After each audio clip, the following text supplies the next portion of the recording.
Hello students, welcome back to my channel. So students, देखिए आज हम करने जा रहे हैं साइंटिफिक इंक्वायरी अप्रोच, और ये किसके ऊपर बेस है? Learning science by doing science के ऊपर। तो इसमें हम इस वीडियो में हम क्या क्या कवर करेंगे? सबसे पहले देखेंगे व्हाट इज इंक्वायरी। इंक्वायरी क्या होती है? हाउ डिड इट ओरिजिनेट, इसका ओरिजिन कहाँ से है, ये कैसे ओरिजिनेट हुआ है?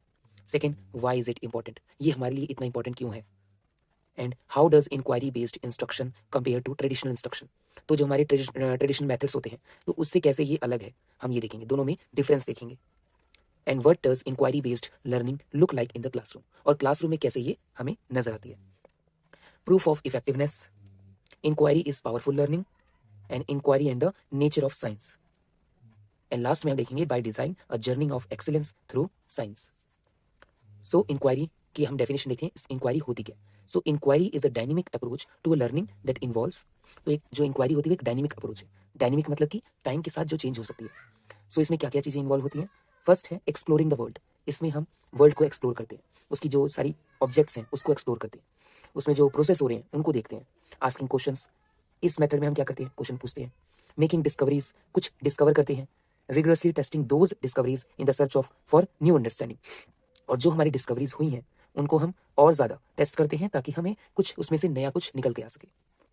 Next, design with a purpose, तो इसको किस लिए डिजाइन किया गया? इंक्वायरी बेस्ड लर्निंग को। So curriculum design under this definition recognise students drive to learn, engage students in central concepts and principle, leads students to in-depth exploration of authentic and important topics, uses performance-based assessment and encourages collaboration। तो जो inquiry based approach होती है, इस case में हम curriculum को design कैसे करते हैं? जो करिकुलम की डिज़ाइनिंग है वो बच्चों को सेंटर में रख के किया जाता है। मीन्स जिसमें बच्चे खुद को इंगेज कर सकें, कुछ खुद के कॉन्सेप्ट्स और प्रिंसिपल को डेवलप कर सकें। बच्चे उस जो भी चीज़, वो कोई भी टॉपिक वो कर रहे हैं उसकी डेप्थ में एक्सप्लोरेशन कर सकें, और कुछ जो इंपॉर्टेंट टॉपिक्स हैं उनको डिस्कवर कर सकें। और इसमें हम यूज़ करते हैं परफॉर्मेंस बेस्ड असेसमेंट की। मीन्स बच्चों की परफॉर्मेंस के हिसाब से उनकी असेसमेंट होगी। एंड इनकरेजेस कोलैबोरेशन, इसमें हम कोलैबोरेशन को इनकरेज करते हैं जिसमें बच्चे मिलकर काम करते हैं। नेक्स्ट, ओरिजिन ऑफ इंक्वायरी, तो इसका ओरिजिन कहाँ से हुआ है इस इंक्वायरी बेस्ड लर्निंग का? So after the launch of Sputnik by the Soviet union, Soviet science instruction received renewed attention in curriculum design. तो सोवियत यूनियन के मतलब उन्होंने जब अपना स्पुतनिक लॉन्च किया था उसके बाद से साइंस इंस्ट्रक्शन में जो चेंजेस आए उसकी वजह से हमने करिकुलम डिजाइन किया उसके बेस पर। So new curricula were developed in the US mainly with an inquiry focus. तो यूएस में एक नया करिकुलम डेवलप किया गया, किसके बेस के ऊपर? इंक्वायरी के ऊपर, जो फोकस होगा इंक्वायरी की। For nearly 40 years the literature in science education has documented increased achievement and improved retention of science concepts when students are taught using curriculum materials that have an inquiry approach. तो करीब 40 सालों में जो हम science पढ़ते आए तो उसमें कई तरह की अचीवमेंट देखने को मिली है। अचीवमेंट और ज़्यादा इंक्रीज हुई है, और उसमें जो रिटेंशन है साइंस की, उसकी कॉन्सेप्ट्स की, वो भी ज़्यादा इंप्रूव हुई है। जब बच्चे उस करिकुलम को, मतलब जो हमने करिकुलम डेवलप किया है इंक्वायरी बेस्ड के ऊपर, उससे वो चीज़ें सीखते हैं। मीन्स बच्चे खुद से और ज़्यादा ओरिजिनेट कर रहे हैं। Unfortunately our traditional education system has worked in a way that discourages the natural process of inquiry.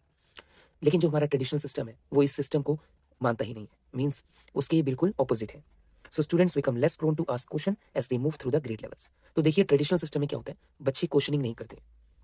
सो जैसे जैसे वो ग्रेड लेवल उनका बढ़ता जाता है वो क्वेश्चन भी उनके कम होते जाते हैं। So in traditional schools students learn not to ask too many questions instead of listen and repeat the expected answer.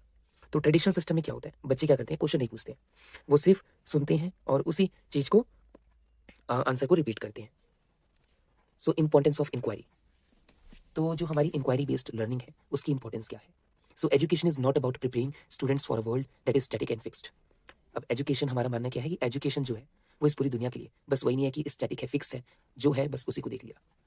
So education must prepare learners to cope with changes that will increase in complexity throughout their lives and many of which can not be foreseen at this time. तो education ऐसी होनी चाहिए जो बच्चों को prepare करे, जिससे बच्चे खुद से एक्सप्लोर करें चीज़ों को, उनके आसपास का जो इन्वायरमेंट है उसको एक्सप्लोर करें। So most learners will probably deal with several job changes, move to several different locations, be involved in complex social changes and other such issues। तो कई तरह के लर्नर्स ऐसे होते हैं जो जॉब चेंजेस के को डील करते हैं, कुछ लोकेशंस को मूव आउट करते हैं, एक जगह से दूसरी जगह जाते हैं, या फिर कुछ कॉम्प्लेक्स सोशल चेंज में इन्वॉल्व होते हैं, या फिर और भी कुछ बहुत सारे इश्यूज होते हैं। So education can not give learners all the information that they need to know, but rather it must provide the tools for continuing to learn. तो एजुकेशन अब ये सारी इन्फॉर्मेशन तो नहीं दे सकती है, लेकिन उन्हें एक टूल दे सकती है। मीन्स उनको एक मेथड दे सके जिसके जरिए वो अपनी लर्निंग को कंटिन्यू कर सके, मतलब उनके सामने जो भी कोई प्रॉब्लम आए उसको सॉल्व कर सके। So within a conceptual framework, inquiry learning and active learner involvement can lead to important outcomes in the classroom. तो अब इस फ्रेमवर्क के साथ इनका इंक्वायरी लर्निंग और उसमें जिसमें एक्टिव लर्नर इन्वॉल्व होंगे, तो उससे क्या होगा, क्लासरूम में और ज़्यादा आउटकम्स आएंगे, इंपॉर्टेंट आउटकम्स होंगे, क्योंकि बच्चा खुद से डिस्कवर करेगा चीज़ों को। So students who actively make observation, collect, analyze and synthesize information and draw conclusions are developing useful problem solving skills। तो जो बच्चे खुद से ऑब्जर्व करते हैं, एक्टिवली डाटा कलेक्ट करते हैं, उसको एनालाइज करते हैं और सिंथेसाइज करते हैं इन्फॉर्मेशन को, और एक कंक्लूजन को ड्रॉ करते हैं, एक रिजल्ट तक पहुंचते हैं, तो इससे क्या होती है, उनके अंदर प्रॉब्लम सॉल्विंग स्किल डेवलप होती है। मीन्स किस तरह से किसी प्रॉब्लम को सॉल्व किया जाए। So these skills can be applied to future need to know situations that students will encounter both at school and at work. तो ये जो स्किल है नीड टू नो की, मतलब जानने की जरूरत जो है, उनके अंदर जो प्रॉब्लम सॉल्विंग स्किल है वो इनको हर जगह काम आ सकती है, अब चाहे वो स्कूल हो या फिर कोई वर्क प्लेस हो। So what is the difference. तो अब हम देखेंगे जो हमारी ट्रेडिशनल साइंस इंस्ट्रक्शन है और जो हमारी इंक्वायरी बेस्ड इंस्ट्रक्शन है, इसमें क्या डिफरेंस है। सो सबसे पहले हम बात करेंगे ट्रेडिशनल इंस्ट्रक्शन की। So focuses on mastery of content with less emphasis on the development of skills and the nurturing of inquiring attitudes. तो ट्रेडिशनल इंस्ट्रक्शन का मेन फोकस इस पे होता है कंटेंट की मास्टरी होना। मीन्स बच्चों को जो टेक्स्ट बुक में जो कंटेंट दिया हुआ है बस उसी पे फोकस करना, उसको मेमोराइज करना। मीन्स रोट लर्निंग पर ज़्यादा ध्यान दिया जाता है कि बच्चा बस उसको लर्न कर ले और उसे कई समय तक उसके अंदर वो माइंड में रहे। इसमें किसी भी तरह की कोई भी स्किल के ऊपर ध्यान नहीं दिया जाता। And the nurturing of inquiring attitudes, तो जो इंक्वायरी करने का जो मेथड है इसमें इस पे फोकस नहीं किया जाता। सो जो है बच्चे के सामने प्रेजेंट कर दो, बच्चा उसे बस क्रैम कर ले। सो इस टीचर वर्ड सेंटर्ड, ये एक टीचर सेंटर्ड होता है। इसमें जो टीचर होता है वो एक्टिव रोल प्ले करता है और जो स्टूडेंट है वो पैसिव रोल होता है। Teacher give information about what is known, जो टीचर है वो उसके बारे में इन्फॉर्मेशन देता है जो पहले से ही अवेलेबल है। Student is receiver of information, teacher is a dispenser. तो इस केस में क्या होता है कि जो स्टूडेंट है वो बस इन्फॉर्मेशन को रिसीव कर रहा है और टीचर उस नॉलेज इन्फॉर्मेशन को दे रहा है। सो assessment is focused on one right answer. तो इसमें असेसमेंट किस पे बेस होगा कि जो भी टीचर ने बच्चे को आंसर बताया है, बच्चा उसका एक बस वही आंसर दे दे, तो उसके बेस पे असेसमेंट होती है। So concerned with the preparation for the next grade level and in school success, not with helping a student learn through life. तो इसमें बस ये ध्यान दिया जाता है बच्चा एक ग्रेड से दूसरी ग्रेड पे जाते रहे, उसके मार्क्स आते रहे, मार्क्स पे फोकस किया जाता है, ना कि बच्चा खुद अपनी लाइफ से कुछ सीखे। So tends to be a closed system. Closed क्यों बोल रहे हैं, एक स्ट्रक्चर्ड सिस्टम होता है, जैसा है वैसा प्रेजेंट कर दिया, बस बच्चा उसी चीज को क्रैम कर ले। So resources limited to what is in class और स्कूल बिल्डिंग। अब इसमें क्या होता है, रिसोर्स लिमिटेड होते हैं, जो अवेलेबल है क्लास में बस वही रहेगा, कुछ खुद से हम बाहर से चीजें एक्सप्लोर नहीं करेंगे। Focuses on learning technology rather than using technology to enhance learning. तो इसमें फोकस किस पे किया जाता है, लर्निंग टेक्नोलॉजी पे। टेक्नोलॉजी को सीखते हैं, ना कि टेक्नोलॉजी के जरिए लर्निंग को इनहांस करते हैं। सो ये हमारा ट्रेडिशनल इंस्ट्रक्शनल मेथड। तो अब बात करेंगे इंक्वायरी बेस्ड इंस्ट्रक्शन की। सो इससे आपको अब क्लियर होगा कि जो हमारा ट्रेडिशनल सिस्टम है उससे इंक्वायरी बेस्ड इंस्ट्रक्शन कैसे अलग है। So more student centred with the teacher as a facilitator of learning. तो इस केस में क्या होता है कि जो बच्चा होता है, जो स्टूडेंट है, वो सेंटर्ड है। मीन्स उसको सेंटर में रखा गया है, उसकी नीड, उसका इंटरेस्ट, उसका फोकस, उसको ध्यान में रखकर हमने करिकुलम को डिजाइन किया है। इसमें जो टीचर है वो act as a facilitator of learning, मतलब लर्निंग को फैसिलिटेट करने वाला, गाइड करने वाला। Emphasis on how we come to know and less on what we know. तो इस पे इम्फोसिस किस पे किया जाता है कि कैसे हम चीजों को जाने, ना कि क्या हम जानते हैं। Assessment is focused on determining the progress of skill development in addition to content understanding. तो इस केस में असेसमेंट किसके ऊपर फोकस होती है कि उसकी जो स्किल है, वो किस स्किल डेवलपमेंट है, उसमें कितनी प्रोग्रेस हुई है और कंटेंट की अंडरस्टैंडिंग कितनी है साथ साथ में। सो concern with in school success equally with preparation for life long learning. तो इसमें दोनों पे ध्यान दिया जाता है, एक तो स्कूल की जो सक्सेस हुए है स्कूल के अंदर, जैसे जो उसके एग्जाम्स वगैरह होते हैं, और दूसरा उसको लाइफ के लिए तैयार करना कि बच्चा खुद लाइफ से कुछ सीखे और लाइफ लॉन्ग लर्निंग होती रहे। ओपन सिस्टम है ये। हमने देखा था जो ट्रेडिशनल सिस्टम था वो एक क्लोज सिस्टम था, one question and one right answer. But इसमें क्या है, ओपन सिस्टम है, one question many answers where students are encouraged to search and make use of resources beyond the classroom and the school। Open system है, बच्चा इसमें क्या करेगा, बच्चे को इंकरेज किया जाता है कि बच्चा खुद से सर्च करे, खुद से नई नई रिसोर्सेज का यूज कर सके, क्लासरूम और स्कूल के बाहर भी। Can be done in lectures that provoke student to think and question as well as labs and group projects. तो अब ये जो मेथड है हम इसे लेक्चर के जरिए भी कर सकते हैं और लैब्स में भी और ग्रुप प्रोजेक्ट्स में भी। Focuses on the how instead on what. तो इस पे फोकस किया जाता है कैसे हो रही हैं चीजें, ना कि क्या है ये। Next, what it looks like. अब देखिए जो आपको फर्स्ट इमेज दिख रही है सबसे ऊपर वाली, उसमें देखिए ट्रेडिशनल सिस्टम है ये, जिसमें टीचर क्या है, teacher as a information dispenser है वो इन्फॉर्मेशन को दे रहा है, और जिसमें बच्चे हैं वो सारे बैठकर उसे रिसीव कर रहे हैं। लेकिन जो सेकंड पिक्चर है इसमें देखो सारे कोलैबोरेशन में काम कर रहे हैं। मीन्स जो टीचर है एक्ट एज ए फैसिलिटेटर, और उसमें कुछ इंक्वायरी बेस्ड, मीन्स बच्चे खुद से उसमें नॉलेज को सर्च कर रहे हैं। Next, inquiry is powerful learning. So students are naturally curious about the world around them. जो स्टूडेंट्स होते हैं वो अपने आसपास की चीज़ों से खुद से नेचुरली क्यूरियस होते हैं, जानने की इच्छुक होते हैं कि उन्हें जानना है। Students must first be engaged in the content to learn. तो सबसे पहले तो उनको इंगेज करना चाहिए कि उन्हें क्या सीखना है। Synthesising the information on their own is more powerful than a lecture. तो उस इन्फॉर्मेशन को सिंथेसाइज करना खुद से ये ज़्यादा अच्छा है लेक्चर मेथड से। This style of learning provides the opportunity for continued research. तो ये जो लर्निंग का स्टाइल है ये प्रोवाइड करता है, अपॉर्चुनिटी देता है कि जिससे उनकी जो रिसर्च है वो कंटिन्यू रह सके। मीन्स स्कूल के बाद भी बच्चा खुद से चीज़ों को सर्च करे।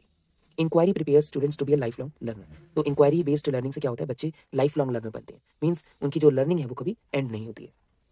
So the abilities of inquiry. So students should learn science by asking appropriate question and conducting valid experiments or collecting relative data, not by memorizing dogmatic steps and capricious facts. तो students को क्या करना चाहिए, question ज़्यादा पूछने चाहिए, appropriate question related to topic, specific topic. एक valid experiment conduct किया जाना चाहिए, रिलेटिव डाटा कलेक्ट करें, ना कि बस चीज़ों को मेमोराइज करें। Inquiry allows students to develop love for science through investigation and discovery. तो इंक्वायरी अलाउ करती है बच्चों को कि वो साइंस से प्यार करें through investigation and discovery. This is how science happens, and this is why students love science. So, inquiry and the nature of science. So, inquiry instruction is a hallmark of current science education reform efforts. तो inquiry instruction क्या है, हमारी जो आज की science education है उसी का एक हॉलमार्क है। मतलब जब भी हम साइंस के बारे में हम पढ़ते हैं तो इसमें इंक्वायरी बेस्ड लर्निंग सबसे पहले आती है। So the typical school laboratory cook book style. Students are given the exact steps to follow and are asked to confirm no result. तो हमारी जो टिपिकल स्कूल लेबोरेटरी होती है कुक बुक की तरह होती है, जैसे जैसे स्टेप बताए होते हैं वैसे वैसे करते जाते हैं। So many typical laboratory learning experience uses the stereotypical scientific method which portrays the work of scientist as following a rigid linear path. तो जो ट्रेडिशनल लैब्स होती हैं उसमें क्या होता है कि कुछ स्टेप्स लिखे होते हैं, हम उसी को फॉलो करते हैं और एक्सपेरिमेंट को कंडक्ट करते हैं। So these are not accurate views of how science works and are not inquiry. तो ये जो चीज़ें हैं, जो ट्रेडिशनल सिस्टम है जिसमें हमको बस स्टेप दे दिया हम उसको फॉलो करते जाने, तो ये साइंस नहीं है। इस तरह से साइंस काम नहीं करती है और ना ही इंक्वायरी बेस्ड काम करती है। So by design journey to excellence through science. So with the help children understand the world they live in and instil in them a willingness to explore and make sense of the world around them. तो इसकी help से क्या होगा, बच्चे इस world के बारे में जानेंगे, समझेंगे इसको, और खुद से चीज़ों को एक्सप्लोर करेंगे और उसके हिसाब से अपनी अंडरस्टैंडिंग डेवलप करेंगे। उनके जो कॉन्सेप्ट है वो खुद से बिल्ड करेंगे। This will provide all students with a stimulating experience in the life, earth, physical sciences and technology and health, while simultaneously developing their critical thinking and problem solving skill along with strengthening their faith. तो इसकी help से क्या होगा, बच्चे खुद के मतलब अलग अलग डिसिप्लिन्स में जाकर उन चीज़ों को सीखेंगे, उसके बारे में जानेंगे। अब इससे क्या होगा, बच्चों की जो क्रिटिकल थिंकिंग है वो डेवलप होगी, प्रॉब्लम सॉल्विंग स्किल डेवलप होगी, जिससे उनका जो फेथ है और ज़्यादा स्ट्रेंथन होगा। So we'll provide children with the opportunity to learn age appropriate concepts and skills and to acquire scientific attitudes and habits of mind. इसकी हेल्प से क्या होगा, जो बच्चे हैं अपनी एज के हिसाब से चीज़ों को लर्न करेंगे और उनके अंदर एक साइंटिफिक एटीट्यूड डेवलप होएगा, उनकी जो हैबिट्स ऑफ माइंड है वो और ज़्यादा डेवलप होगी। So it will provide teachers with a variety of strategies with which to assess students learning. तो इससे टीचर को भी कई सारे मेथड मिलेंगे जिससे वो स्टूडेंट को असेस कर सके उनकी परफॉर्मेंस के हिसाब से। Will offer teachers opportunities to link the teaching of science with the development of skills in mathematics, language, arts and social studies. तो इससे टीचर को भी अपॉर्चुनिटी मिलेगी कि वो लिंक कर सकें टीचिंग ऑफ साइंस को अलग अलग डिसिप्लिन के साथ, मैथ के साथ, language, arts and social studies के साथ। And it will encourage the use of cooperative learning to help students develop the valuable skill of working together. तो इससे इंकरेज मिलती है कि हम कोऑपरेटिव लर्निंग को यूज़ करें, जिससे जो बच्चे हैं वो अपनी स्किल्स को डेवलप कर सकें और ज़्यादा और साथ में मिलकर काम कर सकें। So by design will help develop life long learning skill, and by design will give you the practical framework of inquiry you and your student need to be successful. तो इससे क्या होगा, हम एक life long learning skill develop करेंगे अपने अंदर और मिलकर काम करने के लिए आगे बढ़ेंगे।